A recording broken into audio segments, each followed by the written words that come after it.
ഇത് ആരാണ് ഈ 6 രൂപയുടെ കഥ പറയുന്നത് വെച്ചാല്, ഞാൻ റീസെന്റ് ഒരു ആർട്ടിക്കിൾ കണ്ടാണ്. ഒരു സിഇഒ, ഒരു കമ്പനിയിലെ CEO, his name is Deepak Shenoy. അദ്ദേഹം സ്ഥിരമായിട്ട് അദ്ദേഹത്തിന്റെ വീട്ടിൽ നിന്ന് ഓഫീസിലേക്ക് നടന്നു പോവുക, അല്ലെങ്കിൽ കാറിൽ പോവുക, ഇതൊക്കെയായിരുന്നു അദ്ദേഹത്തിന്റെ പരിപാടി. ഒരു ദിവസം ആകസ്മികമായിട്ട് അദ്ദേഹം ഈ പറഞ്ഞ ബാംഗ്ലൂരിലെ ബസ്സിൽ കയറുകയും ബസ്സിന് 6 രൂപയാണെന്ന കാര്യം തിരിച്ചറിഞ്ഞു.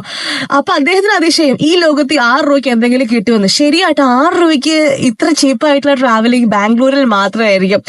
Let's come to our city. ഇപ്പൊ നമ്മുടെ സിറ്റിയിൽ 6 രൂപയ്ക്കൊന്നും കിട്ടുമെന്ന് എനിക്ക് തോന്നുന്നില്ല. 10 രൂപയാണ് മിനിമം ചാർജ്, മെട്രോയ്ക്ക് റേറ്റ് ഉണ്ട്, അതുപോലെ വി ഗോട്ട് ഊബർ. പക്ഷെ നമുക്ക് കാര്യങ്ങൾ ഏകദേശം നീക്കാൻ അറിയാമല്ലേ. ഐ മീൻ, അധികം എക്സ്പെൻസിലേക്ക് പോകണമെങ്കിൽ പോകാം, പോകാതിരിക്കണമെങ്കിൽ പോകാം. അങ്ങനത്തെ നമ്മൾ ഡീൽ ചെയ്യുന്ന രീതി നമുക്ക് നന്നായിട്ട് അറിയാം.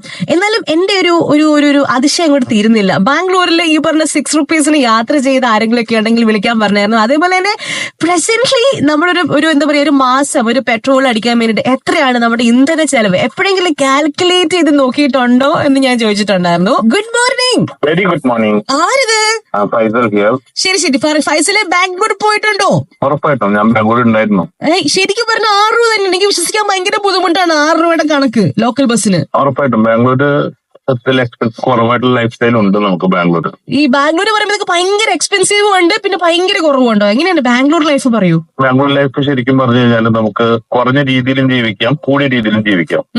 ഏറ്റവും കൂടിയത് എത്ര വരെ പോകും നമ്മള്? അല്ല, നേരത്തെ പറഞ്ഞ പോലെ തന്നെ നമുക്കൊരു അപ് ടു 25,000 വരെ ജീവിക്കാൻ പറ്റും, 10,000 ജീവിക്കാൻ പറ്റും. ഓ നൈസ് അല്ലേ, പൊളിച്ച്. അപ്പൊ 6 രൂപയ്ക്കായിരുന്നു നമ്മൾ പണ്ട് ഓഫീസിലോ അല്ലെങ്കിൽ കോളേജിലൊക്കെ പോയിക്കൊണ്ടിരുന്നത്? അതെ. ഞാൻ എനിക്ക് തോന്നുന്നു 2006 ഞാൻ ബാംഗ്ലൂർ ഉണ്ടായിരുന്നത്. ഞാൻ താമസിക്കുന്ന സ്ഥലത്ത് ഞാൻ രാജാജി നഗറിലാണ് ഞാൻ താമസിച്ചിരുന്നത്. ഓഫീസ് ഉണ്ടായിരുന്നത് പാലസ് റോഡ് 1.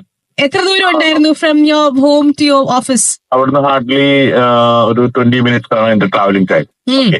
റേറ്റ് അവിടെ കൂടിയിട്ടില്ല, അതാ പ്രത്യേകത. അതെന്താ കൂടാത്തത്? എനിക്ക് അതിശയമായിട്ടോ. നമ്മളിവിടെ റേറ്റിന് വേണ്ടി ഇടിപിടിക്കുന്നു, പ്രൈവറ്റ് ബസ്സിന്റെ റേറ്റ് കൂടണമെന്നൊക്കെ പറയുന്നു. അവിടെ 6 റുപ്പീസ് ഇപ്പോഴും. വൈ?